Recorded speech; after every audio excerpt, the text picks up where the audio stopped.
dumako muna tayo dito. Nasan ba yun? Si Greco Belhica pala, kaya pala maingay doon sa kanyang social media, si Mami Pebs din ang nagsabi nito do? Kay Mami Pebs din, ayan yung kapatid niya, nadadawit din pala.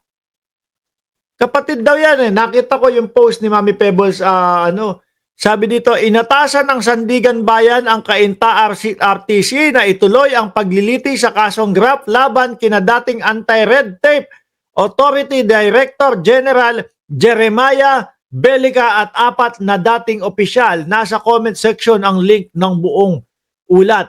Ang sabi, ayan sabi ni Mami Pebs, kapatid ni Greco Bellica. Kaya pala maiingay si Greco Bellica doon sa kanyang sa kanyang Facebook page. Kasi siguro alam niya na dadating itong mga ganito. Sabi, yes, kapatid yan ni Greco, kasuhan nyo. Di si Greco, yung Rocknet.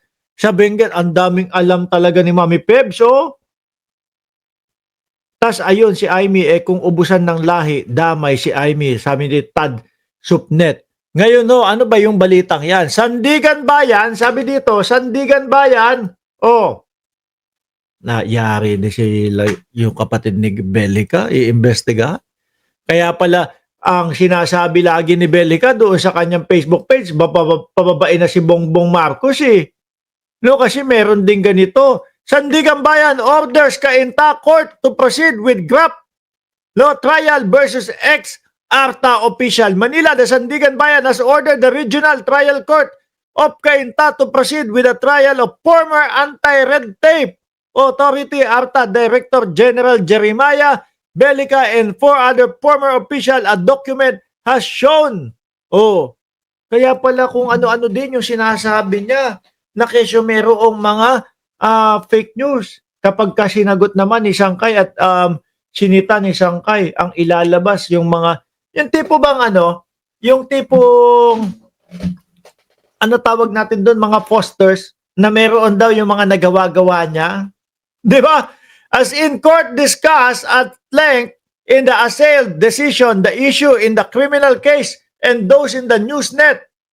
And now, cases are not intimately related. Thus, there is no ground for suspending the proceeding on the basis of prejudicial question. Yari. Kaya pala nung sabi ni Cayetano, mag-resign yung lahat. Akala ko naman dahil talo lang siya, kaya pinagre-resign niya, naghahanap ng damay. Yung pala, ito mukhang masasangkot o nasasangkot yung kanyang kapatid mga bossing. At ito, ito, lagi nilang binabanatan to, si Martin Romualdez. Pati sila Bellica, paulit-ulit, Martin Romualdez, ang may kasalanan, Martin Romualdez, ang pasimuno lahat, Martin Romualdez, ang pinaka-mastermind. Hanggang ngayon, wala pa naman silang naipapakita na ebidensya mga kababayan, laban dito kay Martin Romualdez. At ito pa, isa pa, pumupunta, rumerekta, at nakikipagtulungan sa ICI, si Martin Romualdez. Lumabas pa nga di ba, ng ICI, paglabas kalmado lang. Pero ito, tingin ko si Martin Romualdez din ang sinasabihan ni Amy Marcos dito. Pakinggan nyo sa pagiging state witness ni Martin Romualdez. Ayan. Di ba? Kasi nagugulat sila. Bakit merong mga pinag-uusapan na state witness si Martin Romualdez? Sabi ni Grace Denla, puro lang bintang. Yang mga yan, wala namang ebidensya. Ay, hindi Iba ang sinasabi ni Amy Marcos dito. Madami daw ebidensya kay Martin Romualdez. Pakinggan nyo mga kababayan. Sa pagiging state witness ni Martin Romualdez. Ano ba naman sila, yung mga dapat state witness, hindi yung pinaka-guilty?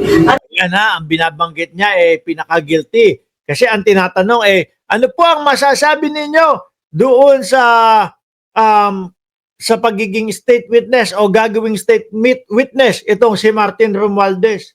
Bakit daw yung pinaka-guilty ang gagawing state witness?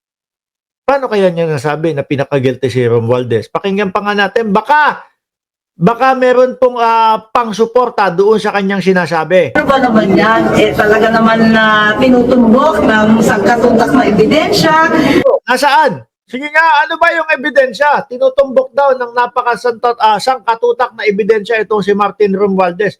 Parang hanggang ngayon wala pa ako nakikita ni isang papel, ni kapirasong dokumento silang maipakita. Meron si Gutesa, sablay pa ho. Hanggang ngayon ay nagtatago na. Na sa Kongreso nagmula ang iba't ibang kalokohan. Meron din daw sa Senado eh. Ang natuturo nga si Boss Jewel. Si Boss Jewel. Tapos sino pa? Si Boss Jinggoy. Tapos Chis Escudero. May mga pinapakita na mga ano doon. May mga pinapakita na mga screenshot. Diba mga kababayan? Yung kay yung kay Martin Romualdez, hanggang ngayon wala pang napapakita kahit nakapiranggot na ebidensya. Tapos sasabihin ni Manang Amy, sandamakmak na daw yung ebidensya. Parang fake news ho yan, madam ha. Kaya Senador ho kayo. Mahiya naman ho kayo kung magsasabi kayo na merong ebidensya tapos wala naman pala kayong hawak na ebidensya. kinakailangan suriin natin maigi, pambihira naman, magbibida-bidahan pa ngayon. May mensahe kayo sa ICI. Sorry? Mensahe niyo sa ICI. Ay, hindi ako nakikialam dyan, independent daw sila. Daw, Si Romualdez, willing daw siya i-publicize yung kanyang stand so saan siya na ICI. Yan na, ilalabas. Oo! Diba, yun po yung sabi ng ombudsman. Pabubuksan o pinabuksan na o nabuksan na o malalaman ng taong bayan yung salin ng bawat politiko. Kasi nung panahon ni dating Pangulong Duterte, kasama yung kanyang ombudsman, unang-una nilang ginawa ang hindi makita ang salin ng mga politiko. Bakit kaya? Hindi kaya meron silang itinatago, kaya yun yung unang-una nilang ginawa, no? At dito naman pagkaupo ni Romualdez, ni Remulla, mga kababayan, bilang ombudsman, pagbukas nung salin ang unang ginawa ho. Para maging fair naman sa ating mga kababayan. Sabi ni Monte del Rosario, isa pa tong si Amy, para namang hindi siya galing sa korap na pamilya. Parang very clean daw hindi naman. ano ang problema yung salin? Ang tanong, totoo ba yun? Totoo bang yun lang? What do you think is the reason behind bakit umarap siya sa ICI? Ano makikita niyo, baby? Hindi ko alam. Pero panibagong script po yan. Parang Korean telenovela. Bagong plot twist. Pag muna tayo Yung kay Gutesa, ang parang Korean novela.